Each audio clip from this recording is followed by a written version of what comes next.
What's up YouTube? MS1914 here, bringing you yet another gun video. Today we're looking at one of my personal favorites. This is the Glock 27, chambered in 40 Smith & Wesson. This is a subcompact, and correct me if I'm wrong guys, I'm no expert, but I do believe this is a Gen 3 version. Some of you guys that know a lot more about that than me can let me know if that's accurate or not.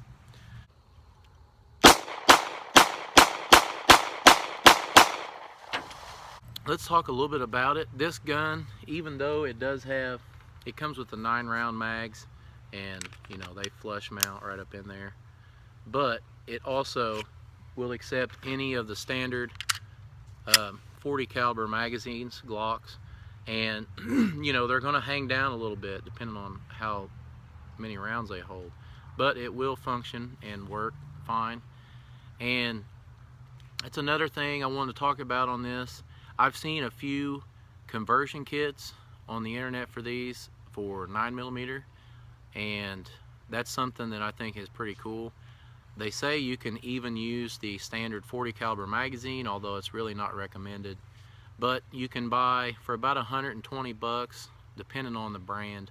I think Lone Wolf has them around 120, 130 bucks maybe.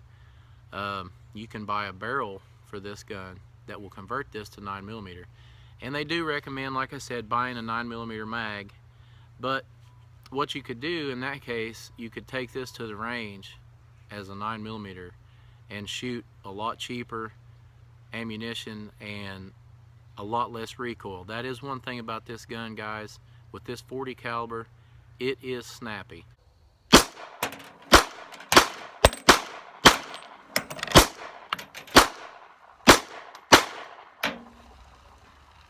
It has quite a bit of kick to it, and you can still get up high on it, you know, and get a good grip and control it, keep it on target and all that.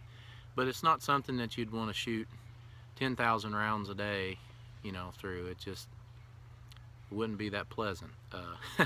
But I do recommend, whatever you're carrying, to get to the range and get familiar with your gun and stay familiar with it. You know, you should never just pop off a couple rounds and be like, oh, this is great, and carry it. I mean, you need to really know how your weapon operates so that you can protect yourself and your family, and you know, just stay on top of your game, so to speak. But this gun here, guys, it does have about a 3.5-inch barrel.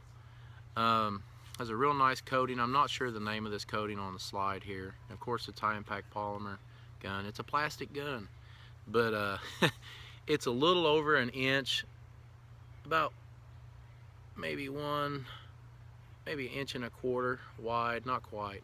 It's a little over an inch wide, and about 6.5 inches long. I think weight empty is about 22 ounces, and of course, depending on what kind of magazine you put in it, you know, the weight's going to change loaded. But it has about a 5.5 pound trigger pull, and of course we're not loaded, but has a real nice little break on the trigger. Real good trigger in this, guys.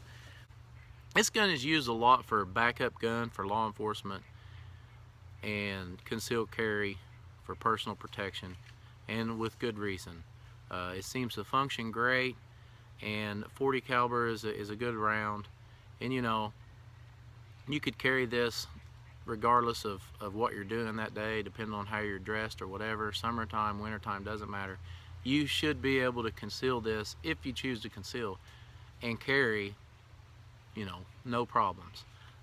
It's nice and small and still large enough to where, like I said, you can get a good grip and stay on target, and it's just an all-around great little pistol, I think.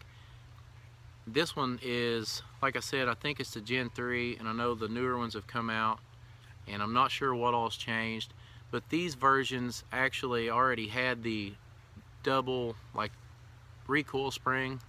I know some of the older full-size models did not have that, and then when they switched the newer generations to that, some people were like, oh, you know, it's got the dual spring and whatever. I don't know the significance of that. I've had no issues with it, And like I said, these, as far as I know, have always had the dual spring in them, the subcompacts, and you know, no issues for me. And I've shot it quite a bit, and you know, done a lot of research on it before I purchased this gun. It's a great carry gun, guys. I carry it almost everywhere I go, and I'll give you a little size comparison here with, this is always my little ankle gun, backup gun. This is the kel-tec P3AT, and you can see size difference from the side there, and here is the grip difference. Now that's a significant difference there. The kel-tec, this has one of the thinnest grips that I've ever seen, and you know, that's single stack 380, so of course it's going to be little. This here is the double side by side staggered, whatever you want to call it, stacked 40 cal, so it's obviously it's going to be a lot wider, but it's still, I can carry this with no problems, and it just seems to be great for concealed carry, and it's accurate. And like I said, it is one of those things you're going to have to get used to the snappiness of it. It does kick quite a bit, and I know the first couple times I shot it, I was like, well, you know, I'm going to have to get used to that. And after I did, it was fine, no big deal.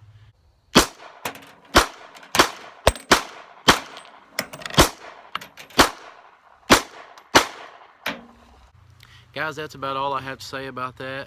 Great little gun, great price, great for concealment, great for personal protection, and you just can't go wrong, in my opinion, with the little Glock 27. Guys, I really appreciate everyone watching. It means a lot to me. If you would, please go down and hit the subscribe button, like, comment below. I really appreciate it. I want to hear from you guys.